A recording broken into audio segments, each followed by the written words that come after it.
Hello, good afternoon. It's Tuesday, the 12th of March. Thanks a lot for joining us here on Joy News for the Midday Brief. My name is Kofi Adams. Coming up in this Parliament is expected to begin debate on the 2013 budget, which was presented to it on the eve of independence. We'll get an update from our correspondent in Parliament. Also, fire has scattered part of a 7-story building housing the NIIT training center at Kwame Nkrumah Circle, and the Church of Pentecost in the Volta Regional Capital Hall is urging government to enact a law against the practice of homosexuality in the country. We have these plus some wellness and briefs coming your way. Stay with us.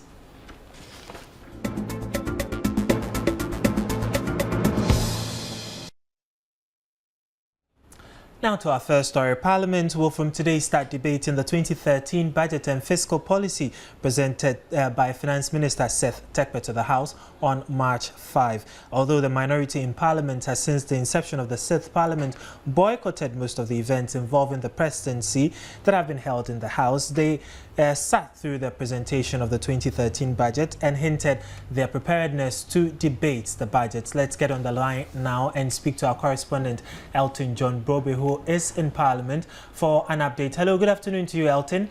Good afternoon, Mark. Okay, so tell us, has the House started the debate on the 2013 budget? Exactly, the debate is ongoing and it's going to last till Friday. Okay. Our members have been contributing to the budget statement presented to the House last week by the Finance Minister. As usual, the debate has been hot. Members on the minority side have been questioning some figures presented in the budget. Well, according to Dr. Anthony Afuto, said he doesn't understand why government should overspend or was approved in the 2012 budget. He actually mentioned, for instance, that in some key ministries, what was approved for them, they went beyond it. Now, according to the Interior Ministry, overspent by 19 million Ghana cedis last year. The Health Ministry, 27 million Ghana cedis. The Ministry of Education overspent 46 million Ghana cedis beyond what was approved by the Finance Ministry or by Parliament. Now, the Environment Ministry also overspent its budget by 60 million Ghana cedis. Ministry of Gender also overspent by 200 million Ghana cedis. And the Youth and Sports Ministry also overspent by 350 million Ghana cedis. The Finance Minister, the Secretary, has been explaining the reasons for the huge budget deficit. According to him, the shortfall in revenue and grants combined with higher spending were actually the sources of the fiscal spirit in 2012. Also, he mentioned, for instance, the implementation of the single-side salary structure, the higher input costs, utility and food subsidies, as well as higher spending on goods and services by the government. But this has been fiercely contested by the NPP member of Parliament for New Government, Asibe Iyekwa, who says that looking at the trend or the way the government is spending and the public debt, Ghana is already in the highly indebted poor country right now. Having here, I just want to find out from what is informing his position. He's also calling for a fiscal responsibility and not check spending on the part of government. Welcome to the Joy News channel on Multi TV.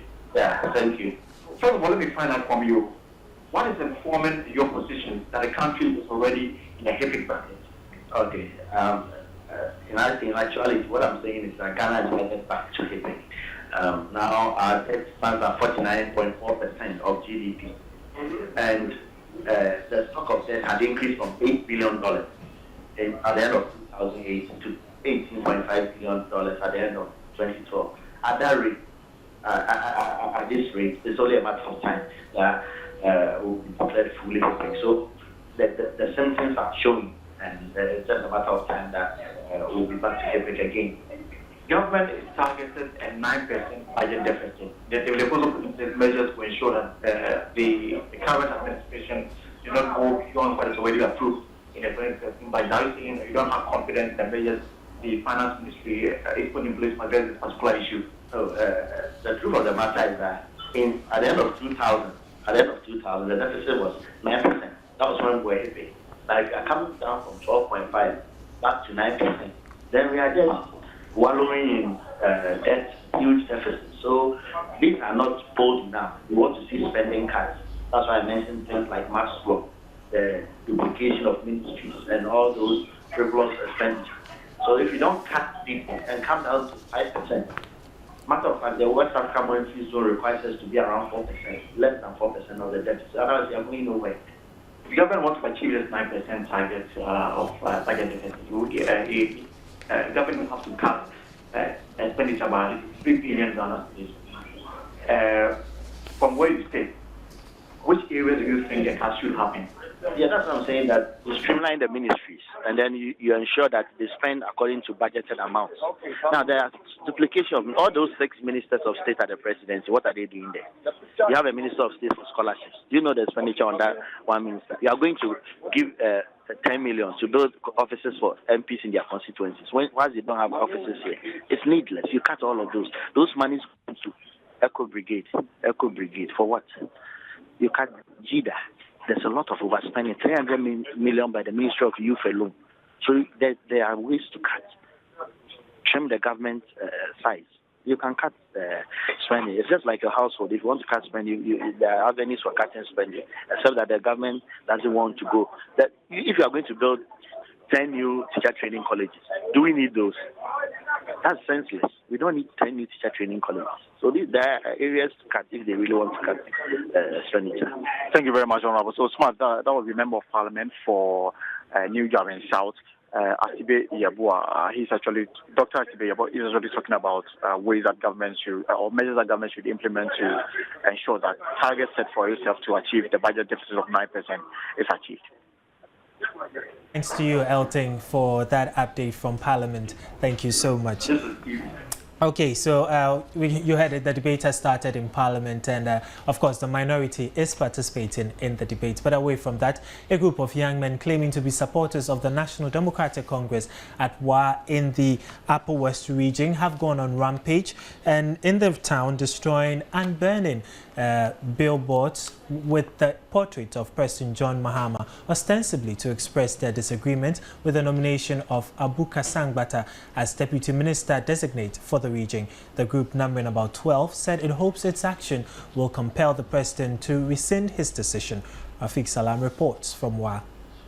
The group started their action from the heart of the Wa municipality before noon, targeting the portrait of both President Mahama and the Member of Parliament for Wa Central, Rashid Pelpo. They stated that although they have nothing against Abu Kabiembata Kansangabata or his nomination, it is their belief that the country is practicing what they call representative democracy, who they think with the current nomination will not promote the integration of the people. The group fumes they have been so changed by the president and call him to revoke his nomination.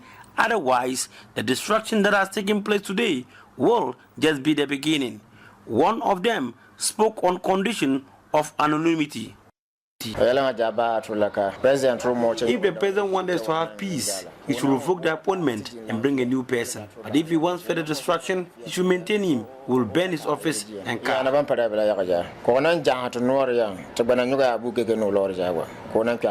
The group concedes President Mahama is the head of the government and therefore has the prerogative to appoint, but maintain there are some people around him who they believe are advising him wrongly. In another development, a group calling itself the Upper West NDC Communications Group have also held a news conference to thank President Mahama for the appointment. Issa Kantajeri is their spokesperson. We believe that the regional executives and the youth groups in the region are happy that their colleague, who they identify with, is now the Deputy Regional Minister.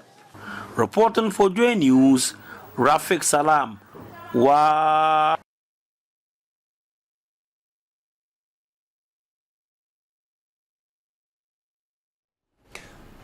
Well, still with the issue of nominations, last night President John Dramani Mahama announced his first reshuffle since the start of his first full term in office. The reshuffle saw the 10 regional ministers be moved out of their home regions to head other regions. For instance, Greater Accra Regional Minister Joseph Nilaya Foteagbo will now head the Volta region, whilst Helen Ntonsu of the Volta region heads to the Eastern region, and vice versa. So some have criticized the decision, saying that the president should have done that earlier.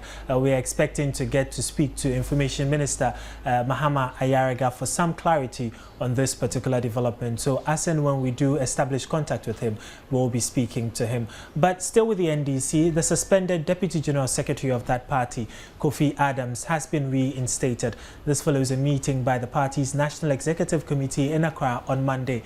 He was suspended both as executive and a member of the party after a secret tape emerged on which he was allegedly heard plotting with a leading member of the opposition party, Gabi Asaro-Tredako, to ensure the NDC loses the December 2012 elections.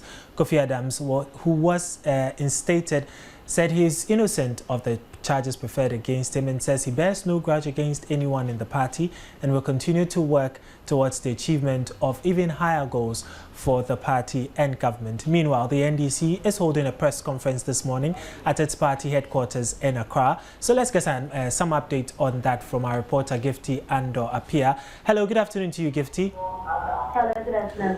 Okay, so what has the party... Hello. The party to hold members to their duties and Hello, Gifty. Hello. Hello, Smart. Can you hear me now?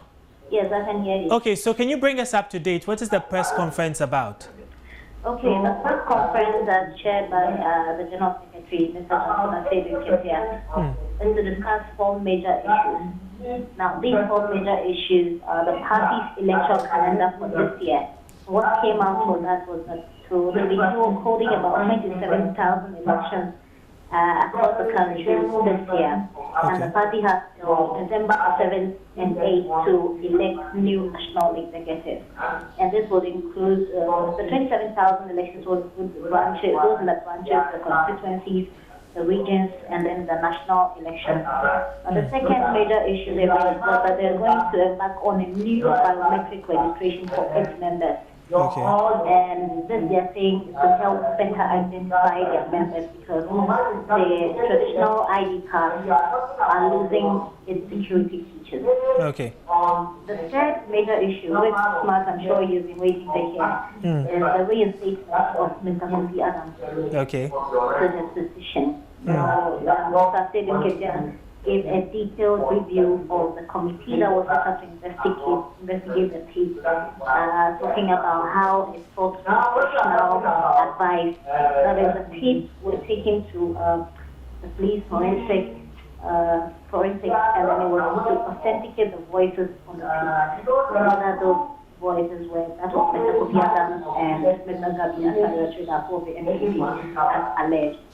It concluded a very lengthy report that it wasn't authentic enough to do that. And so Mr. Kofi Adams was... Gifty, yes. Gifty, sorry to cut in, but if you could move away a bit from the speakers, we don't seem to quite hear you clearly. Yeah, okay, I think it's quite better now. If you can continue where you ended. You were telling us about Johnson Esedun Ketia announcing the reinstatement of Kofi Adams as a full party member.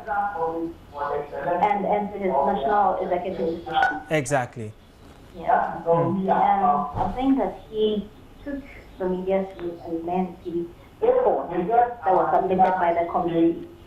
Okay. And the conclusion of the report was that Mr. Kofi Adams was supposed to apologize to the NIIT. And he did that. Apart from the fact that the forensics carried on the tape could not authenticate the voices and that of his Mr. Gabi Asaro-Tredako and some other witnesses, speakers from some witnesses. Okay. All right, Gifty, please hold on for us for a moment. We'll come back to you right now. But we've been joined on the line now by Information Minister Mahama Ayariga, who's currently in Parliament. So we have to speak with him briefly before he goes back to the chamber. Good afternoon to you, Honorable.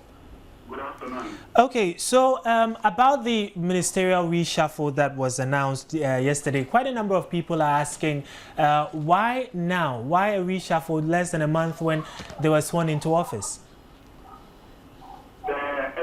Of the reshuffle is to implement the president's approach to deepening national unity and cohesion, and also also having regional ministers focus on the work of developing their regions. As you will imagine, Ghana has a challenge now where people are becoming increasingly regionalistic and local in their perspectives, especially in the choice of leadership. And we want to demystify this and to send a central message that Ghana is a unitary state, and as a unitary state, any of us could be called upon to provide leadership in any part. Hello, sir. Hello, Honorable Ayariga. I think we have lost Honorable Mahama Ayariga on the line, but he was explaining to us why the reshuffle of the ministers, and he says that it is to further deepen national unity and cohesion, and it's also because of the fact that we've seen that the nation is gradually becoming nationalistic. I understand we have him back on the line. Hello, Honorable. Hello, Honorable Ayariga. Yes, okay, so sorry, the line went dead for a moment, so if you can continue from where you left. You were telling us about the fact that it is to bring national unity and cohesion. Yes, absolutely. Yeah. And we believe that the regional ministers, when they don't come from the region, will be able to focus because they will not be distracted by partisan, factional interest and ethnic, outlooks. They will focus on the agenda of the president to deliver on his program for the development of that specific region. And so we believe that the past history of similar arrangements guide us and have been a very good example. And that is why this time it is on a much larger scale. Why now? Yes, because that is the approach, and we want it to happen immediately so that they can start in those regions, not to start in their own regions and later be moved to go to other regions. And they have all been tested already. They have all been processed by Parliament, and Parliament has given a stamp of approval that they are capable and competent as ministers of state. And so the president can reshuffle them to any region, and they are to deliver on the mandate. Which begs the question that a lot of people have been asking, particularly on social media, that if this was the plan, why didn't we then let them go to the vetting as we have them now? For instance, have Nilaya Futiagbo go to the vetting as regional minister for Volta region, instead of letting him be vetted as regional minister for Greater Accra and then move him from Greater Accra to Volta region. First and foremost, you are vetted as a minister of state with a particular portfolio. Well, sometimes you are mentioned for that portfolio, but first and foremost, you are a minister of state. And given that our constitution makes arrangement for you to be reshuffled to any sector, we're just testing to be sure that you are capable of being a minister of state. If the president does decide that you should move to another sector, then of course that is a president's prerogative. And so that has been the strategy. I mean, what they are mentioning is an alternative that could have been exercised, but the president has chosen to exercise this alternative for some reason. One, that the people who have been nominated have the full blessing and support of their various regions.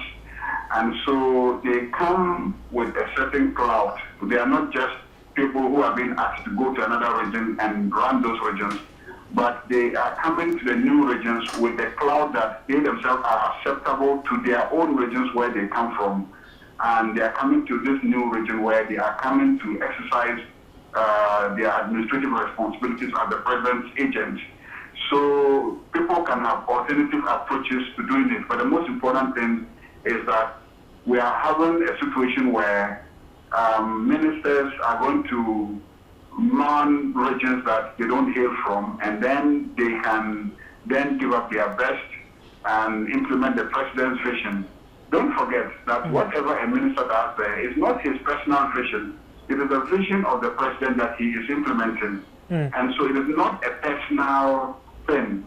And lastly, I think that this development development is significant in a sense that we are noticing an increasing tendency of people thinking that if you don't belong to this district, you cannot come and be even a headmaster in the district. Exactly, which was what I was coming to. Sorry to cut him, because yesterday, if you don't belong to a region, you can't even head a department of an agency in the region. As if this country is not a unitary state in which all of us, are entitled to anything in any location in this country. Exactly. So this is a much broader message than just about regional ministers.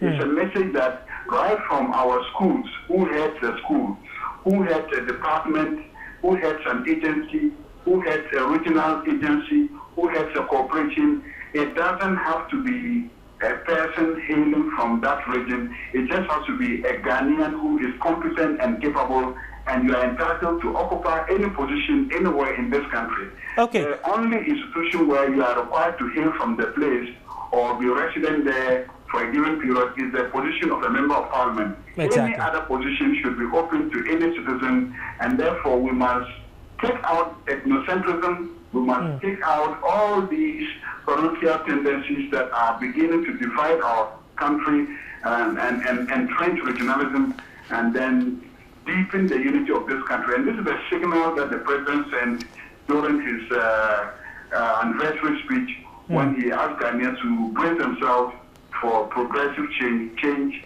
that will move us forward in the right direction. Okay, Honorable, but before I let you go though, yesterday we got reports about the president's billboards being burnt and pulled down in Wa because of the nomination of Abu Kabimbata Kasambata as the Deputy Regional Minister for the Upper West region. These are some of the issues that are coming up in the regions, and how do you intend to deal with them, especially now that we are having non-indigens, if I can put it that way, of particular regions going to head them? Well, change is happening, and we must all brace ourselves for the change. It's not easy for some people, but we'll try as much as we can to make it easy for them to appreciate the change that is happening. I'm sure in due course, everybody will come along. Okay. Well, thank you very much for your time with us here on the Midday Brief. Okay. That was Mahama Ayariga. He is the Information Minister. And earlier we were speaking to my colleague Gifty Andor Apia, who is at the NDC's press conference. They she tells us they are outlining four main programs this is still the Midday today. Of course, join news on Multi TV. Let's get back on the phone line now and speak to my colleague Gifty Andor Apia, who is at the NDC's press conference at their headquarters in Accra. Hello, Gifty. Hello, Smart. Sorry, we had to interrupt the interview with you because we had to speak to Honorable Ayariga, who had to go back to Parliament for the debate. But you told us about three of the issues raised, about the electoral calendar, about the new biometric registration, and about Kofi Adams' reinstatement. Let me quickly run you through the conclusion of the report of the committee that started Kofi Adams' case. Okay. Now, the conclusion, they said that because of poor quality of the voice, the committee could not conclusively report that those voices belong to Mr. Gabia Sayachedako of the NPP and Kofi Adams.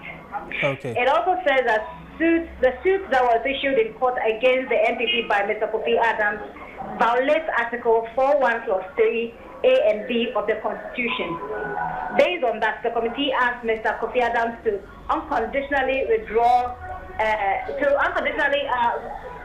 offer an unqualified apology to the NDC and withdraw the case.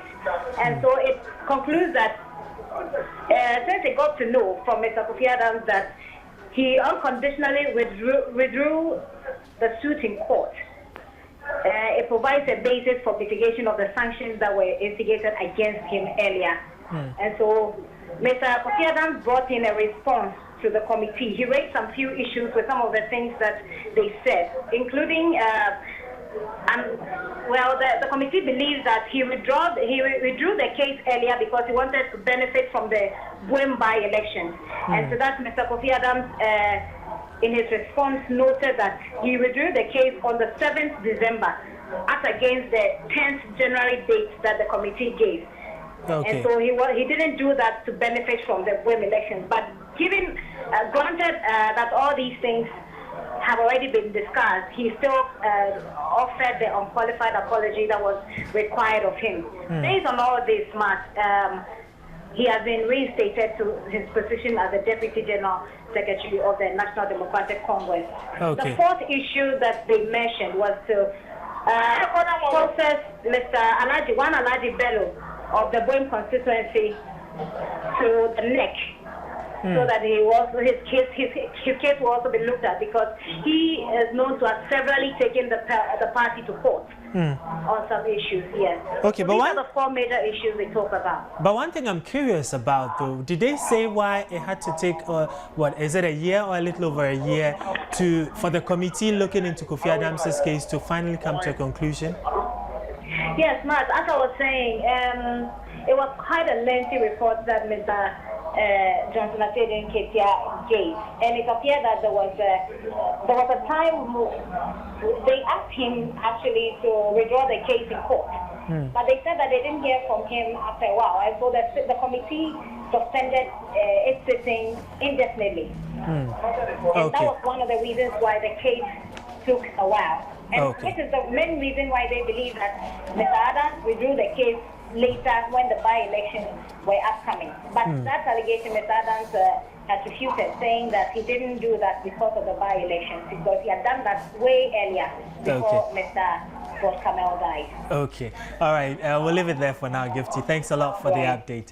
Okay. That was my colleague Gifty Ando Apia giving us an update on the NDC's press conference, which, among other things, was to announce the reinstatement of Kofi Adams as the party's Deputy General Secretary. But the Ghana Economic Forum is a program called the Ghana Economic Forum is currently underway in Accra. My colleague Eric Curtis Howard is covering that particular assignment for us, and he joins me with an update. Hello, good afternoon to you, Curtis. Hello, Curtis.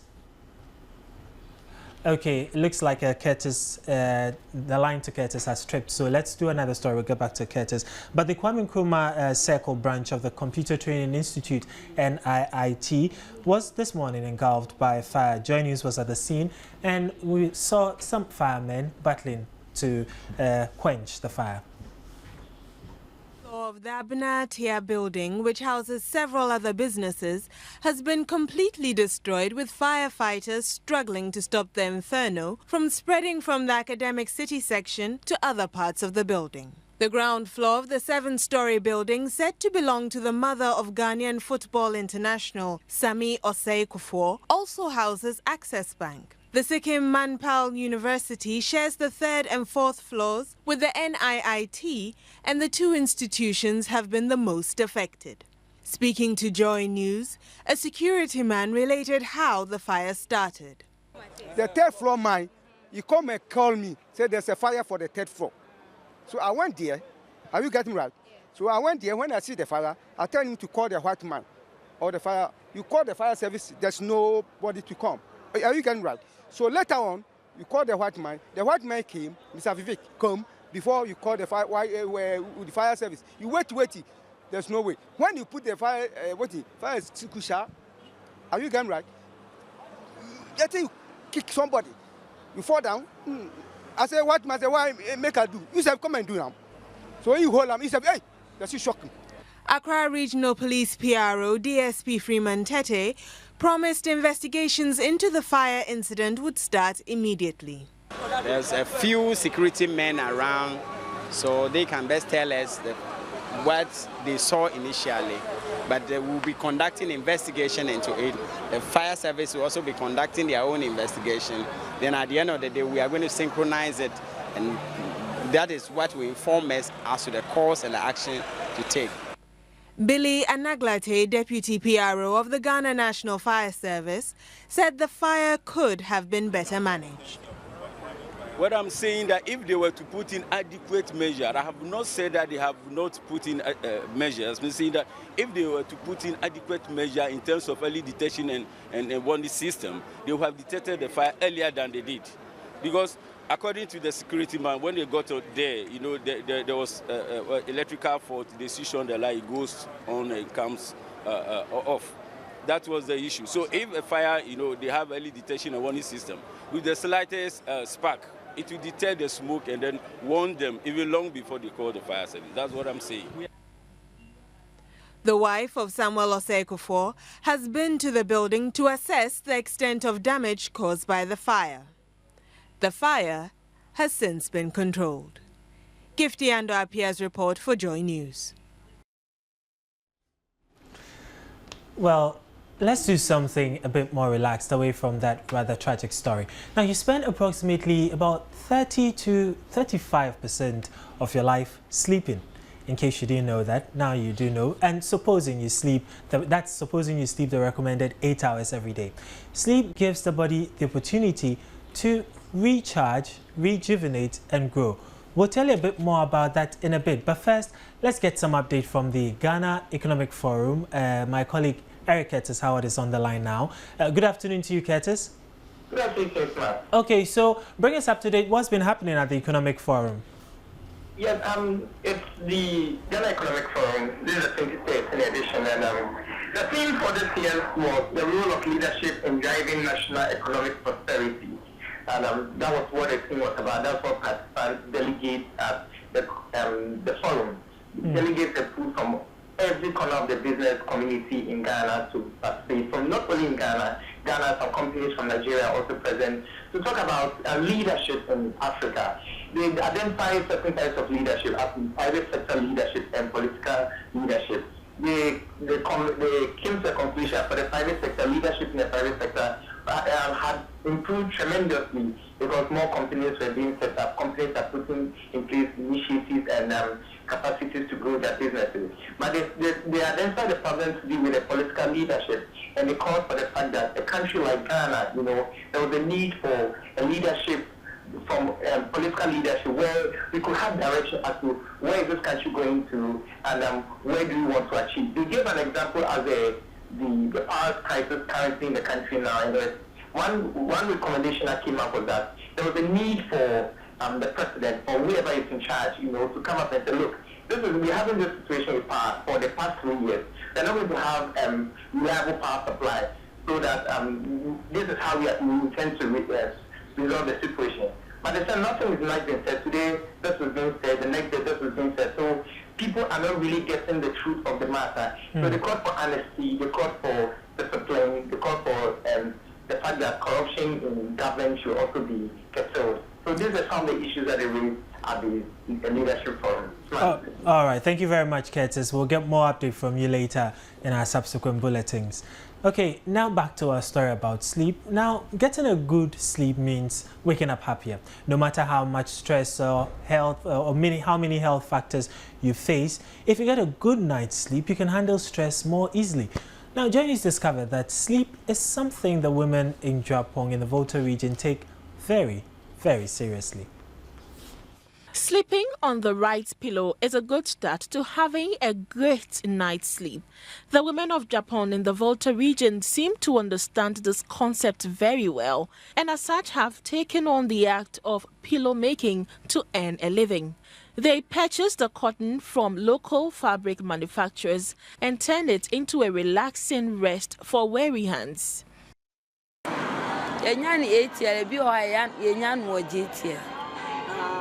So it's minya 8 years in tem say I had the 2 hours I do December and son on what I had every month and every 2 weeks but no me. They purchase the cotton from local fabric manufacturers and turn it into a relaxing rest for weary heads. The cotton of different textures. Well, we'll get you more on that Japan pillow story later in the bulletin. But as you probably are aware, today the cardinals the cardinals of the Roman Catholic Church have gathered in Rome, and they started gathering yesterday on the eve of a secretive conclave to choose a pope who will be a successor to Pope Benedict XVI to enact laws to prohibit the act. The latest organization to call for a law banning homosexuality in the country is the Church of Pentecost. They made the call over the weekend during a demonstration in the Volta Regional Capital Hall.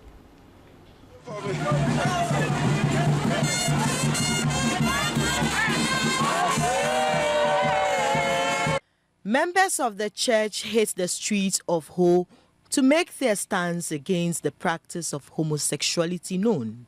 They described it as a sin against God, which must not be encouraged in the country. Speaking to Joy News after the demonstration, a psychology lecturer at the University of Ghana, Dr. Joseph Osafo, said disputed arguments that some persons were born homosexuals, thus implying that homosexuality is genetical, is untrue. He noted that, apart from the physical injury homosexuals face, men who have sex with men are at risk of contracting HIV, as well as other sexually transmitted infections, including gonorrhea, chlamydia, and syphilis. It's a behavior that is learned, and so people can be helped. If anybody opens up and says, I need help, the person can be helped. Psychologists are there to help them. The society, yes, must be repulsive to it, but our repulsion must be one that is governed by civility, not something that is going to, inflame passions and tell others to pick machetes and go and burn businesses of people they perceive to be homosexuals. Head pastor of Maoli Estate Assembly of the Church of Pentecost, Pastor Emmanuel Ejay, told Joy News homosexuality and lesbianism are eating into the fiber of our society, mainly because men and women of influence are supporting what he referred to as a sin against God. We are not saying homosexuals should be killed, no. They are human beings as we are, but they must understand that homosexuality is wrong, it is evil, it is devilish, it is satanic, it destroys the human life, and they should accept rehabilitation and repentance, and God will be ready to save them. That is our voice. Steve Asari, who was once a victim of homosexuality, shared his experience with Joy News. Had a lot of problems. I became sick through the arts. It was more intervention that I'm alive now. It is a spirit that led the youth into this act. A bad attitude that nobody should associate him or herself into the act, because when you involve yourself in it, spirituality, you are widening the range between God and you, and then academically you can fail in your examination, and then medically too, you encounter a lot of sicknesses, even the HIV as a whole. At that time, we try to give you the best possible advice, free of charge, about how to stay in tip-top shape. And well, I don't often get to do that, much as I'd like to brag about the fact that I know all that you need to do to stay in tip-top shape. She knows best. JJ, welcome. Oh, sorry, Jennifer Jane, welcome. Thank you very much, Nia Kofi. Okay. Seeing as we're being formal. Oh, yeah, we are being very formal. Yes, so what do you have for us, Jennifer Jane Asante? Well, a lot of us grab our lunch on the go, and it's more convenient and less expensive to take it in a certain packaging. And some of us at home find it more convenient, again, to pack food in a certain way. But it might not be the best thing for our health. Really? Yeah. Confused? Okay. Well, I'm sure I'll get to find out soon. Once we go through wellness, you'll figure it out. Okay. So this afternoon for wellness, we're taking a look at the use of plastics for food preservation. That's what we have for you in our wellness this afternoon.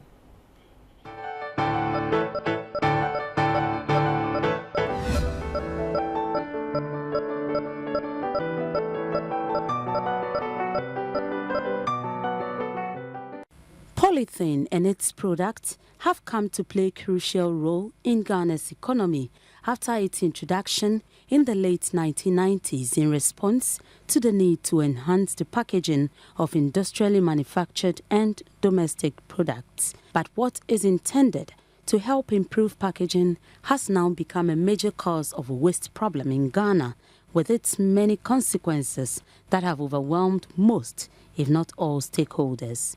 Polythene bags do not biodegrade for 10,000 years, yet they are carelessly thrown away and collect in choke drains, threatening animals, damaging the soil, and generally polluting the environment. The situation has compounded with the increasing usage of polythene films by various foods and beverage retailers throughout the country. Due to the hassles and bustles of working life, Most people consume tea, coffee, porridge, rice, and various kinds of foods in polythene bags. Every day, hundreds of people are said to be affected by polyvinyl chloride, polyethylene, and polyestyrene due to the habit of eating hot foods in polythene bags. The use of polythene products to cover food while cooking may cause chemical filtration into the food. Toxins from the plastic emitted into the food could cause various serious health problems. Another issue is that when hot food is packaged in polythene, there is some exchange between the food and the polythene due to the high temperature. These chemicals include styrene and bisphenol, which can cause cancer, heart diseases, and reproductive problems. Water in plastic containers is also unfit for human consumption when exposed to direct sunlight. Exposing packaged water to direct sunlight renders it poisonous and unwholesome for human consumption, while extended exposure of packaged water to the sun can cause bacterial growth, which contaminates the water. It is estimated that more and more people are opting food in polythene, perhaps due to the busy lifestyles of Ghanaians. What authorities can do to help the situation may be to create awareness of the excessive use of polythene bags for food packaging and their impact on the person and the environment.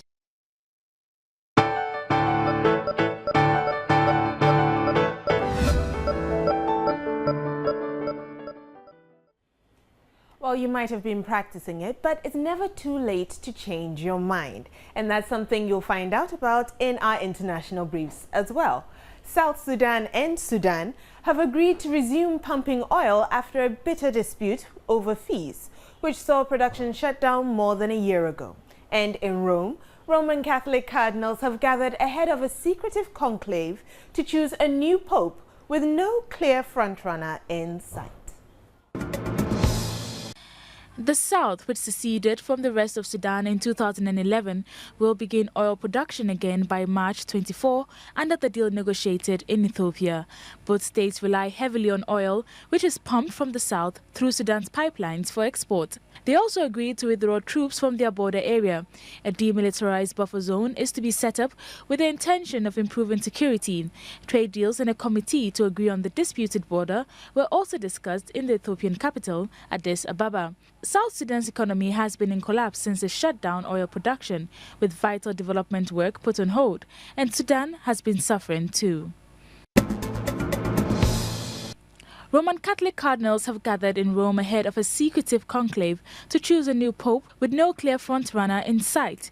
The 115 Roman Catholic priests, known as cardinal electors, will begin the daunting task of electing the successor of Benedict XVI, who resigned, citing health issues.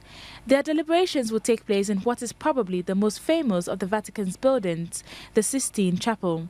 They are set to hold a first round of voting late Tuesday afternoon.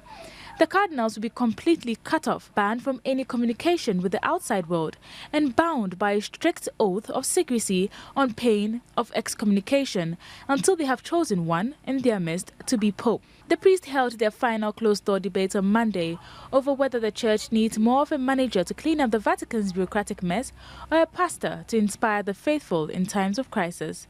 Benedict stunned the world on February 11th, announcing that he no longer had the strength of body and mind to keep up with the fast-changing modern world, shaken by vital questions for the Roman Catholic Church. So soon we will be getting a new pope. But let's move to sports before I comment on that one. Ghanaian football legend Abedi Pele has twisted the knife even further between his sons and the GFA. Now, his position, naturally, as a father, is supporting his sons. But the GFA, well, smart. What do you think about the whole, should I say, Ayu saga? Ayu saga. Well, it's not bad. I think, okay, let's say it this way.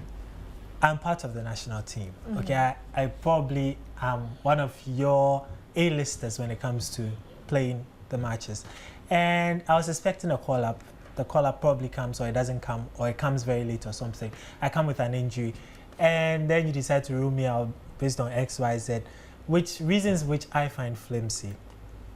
And I say, okay, at this point, I think it's about time I call it quits on my club. I decide to focus on my club football as against the national team. Temporarily. Temporarily. Yeah, I mean, I think they had they have a point. And well, Pele, as you'd expect, is a father. And his two boys, well, he expects them, that's what they decided to do. They decided to follow in their father's path. So, of course, if he's supporting them, I don't see anything wrong with that. I think it's something naturally every parent would do. Yeah. He said the GFA had disappointed him. But let's hear it from the horse's own mouth. Okay. We've been talking maybe 30 minutes ago. 30 minutes, you said? 30 minutes, yes. On the ground, they called to find out what are the results and are we playing better football? Have we scored? Those questions are always on the line. So I always speak to them every minute. They will talk to you about how the team is doing, but we want to see them play for the Black Stars. What have you been telling them? Well, I think this is beyond my own limit or my own limit. I think there's discussions going on, and I hope that it goes on well. You're the father of 3 players. Unprecedented. The last time I heard of something like that was the brothers who played for one of the Caribbean nations at the 2010 World Cup. Are you bothered with all the publicity surrounded around your kids at this time? No, I'm not bothered at all because I've also gone through all those hustles in the past. So I take it to be one of those things. I always believe that they are grown-up children, 23, 21. Well, they live in Europe for the past maybe 23 years. So for me, this is an opportunity for them also to take things on their own hands and then they make their decisions. But occasionally, like you said, occasionally father and mother will always chip in a word or two. But for the moment, I think the children are doing the right thing. Yeah, it's their decision and we just have to support them. I mean, everybody there is a friend. Kofi Adams, I've played with him. But if you have a friend who have disappointed you, what do you do? I mean, there's nothing you can do. So we all stay behind our kids. Okay, so there you have it. Abedi Pele taking the side of his sons, as you'd expect a father to. I mean, really, did we expect anything less? No, and I've actually been surprised if he had gone against. Yeah, these are naughty boys. Sons. Yeah. Okay, so let's move on to showbiz then. Okay, what's happening in showbiz? Ghanaian police are opening investigations into Chris Brown's Weed Act, more or less. Oh, finally. Finally. And we have some details for you.